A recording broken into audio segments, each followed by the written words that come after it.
Qu'est-ce que le purgatoire? C'est l'état de ceux qui sont morts, qui sont destinés à la vie éternelle, qui sont en train de la recevoir, mais qui ne sont pas encore pleinement dans la gloire de Dieu, parce qu'ils ont encore besoin d'être purifiés, de recevoir le pardon de Dieu. Nous pourrions donc avoir besoin après notre mort d'un temps supplémentaire pour recevoir le pardon de Dieu? Cela peut nous surprendre. Pour le comprendre, prenons une image, c'est celle de l'œil. Imaginons-nous le matin quand notre réveil sonne et qu'il faut nous éveiller à une nouvelle journée. Nous allumons la lumière, et là notre œil a beau être fait pour cela, pour voir dans la lumière, il est tellement habitué à l'obscurité que cette lumière lui fait mal, que nous sommes obligés de le plisser, de l'ouvrir très progressivement. Nous ne sommes pas capables d'ouvrir l'œil immédiatement en grand. Il en va de même avec notre âme. Elle est faite pour l'amour, pour le don de soi. Mais bien souvent, parce qu'elle est trop habituée à l'obscurité du péché, cela lui fait mal d'être tout d'un coup confrontée directement à l'amour infini de Dieu. Comme l'œil, elle a aussi besoin d'un temps d'adaptation pour s'ouvrir totalement.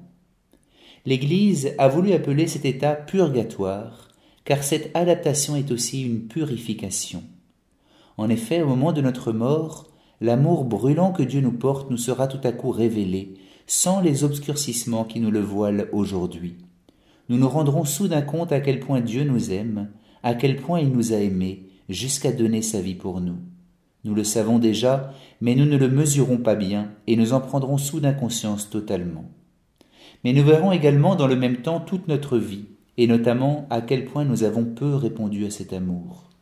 Déjà sur cette terre, prendre conscience qu'on a répondu avec ingratitude à l'amour qui nous était offert est quelque chose qui nous fait honte, qui nous fait souffrir, qui nous fait mal.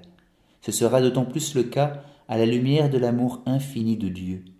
Cela nous fera mal non pas au mauvais sens du terme, mais au contraire au sens d'un égoïsme qui meurt, d'un amour qui se purifie pour devenir plus pleinement don de soi.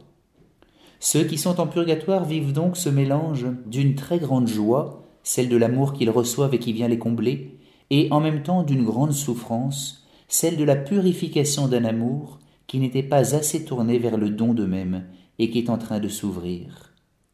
Eh bien, l'enseignement de l'Église, comme sa pratique depuis les premiers temps, nous enseigne que nous pouvons participer avec nos défunts à leur purification, que notre prière pour eux peut les aider à recevoir le salut de Dieu. C'est sans doute la meilleure manière pour nous d'aimer ceux qui nous ont quittés que de prier pour eux dans leur étape de purgatoire.